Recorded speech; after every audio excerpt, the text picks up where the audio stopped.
Hello, আসসালামু আলাইকুম। রমজান মোবারক। কেমন আছেন সবাই? আজকে আমি সেহরিতে উঠে মসুরি ডালের ভর্তা করলাম, আর এদিকে আলু ভাজি। গ্লেসটা দেখেন কত সুন্দর লাগছে। মসুরি ডালের ভর্তা করার জন্য পেঁয়াজ ভেজে নিলাম, আর আলাদাভাবে পেঁয়াজ দিয়ে ডিম ভাজলাম।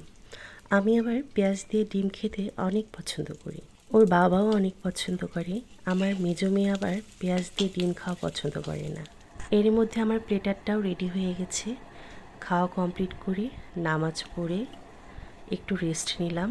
প্রতিদিনের রুটিনের মতো হাঁটতে বের হয়ে গেলাম। হাঁটাটা যেন আমার প্রতিদিনের অভ্যাসে পরিণত হয়ে গেছে। দেখেন চারপাশের পরিবেশ কতটা সুন্দর। মাথার উপর সূর্য উঠছে, আর চারিদিকে ফুলের গাছ। ফুলটার নাম জানি না, কিন্তু গোলাপি রঙের এবং গোলাপ ফুলের মতো গন্ধ।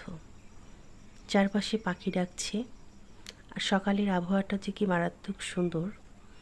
মনে হচ্ছে এই আবহাওয়াতে আমার কথা বলাটাই বেমানান লাগছে। চারিদিকে পরিবেশটা এত সুন্দর, গাছ থেকে ফুল পড়ে নিচে পড়ে আছে। কি অদ্ভুত সুন্দর লাগছে চারিদিকে, আর মাথার উপর সূর্য। রাস্তার চারিপাশে এই পিঙ্ক রঙের ফুলের গাছে ভরা। মিডিলের সামনে পুকুর।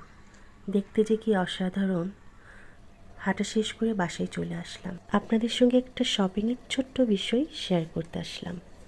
এই চপিং বোর্ডটা গতকাল আমি মার্কেট থেকে নিয়েছি। আমার পুরনোটা নষ্ট হয়ে গেছে, ওটাতে অনেক দাগ হয়ে গেছে, যার কারণে ওটা ইউজ করতে আর ভালো লাগে না। এটা ভালো লাগলো তাই কিনে নিলাম। পুরোটা বাঁশের তৈরি, বেশ সুন্দর, একেবারে খারাপ না। কেমন লাগছে জানাতে পারেন।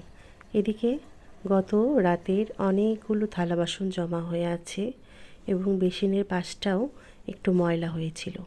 সবগুলো সুন্দর করে ধুয়ে পরিষ্কার করে রোজ দিনের কাজের মতোই আর একটা দিন আমার শুরু হয়ে গেল। ফাইনাল লুকটা দেখে নেন পরিষ্কার করার পরে। তো অবশ্যই ভিডিওটা ভালো লাগলে লাইক, কমেন্ট, শেয়ার করতে ভুলবেন না। পাশে থাকবেন।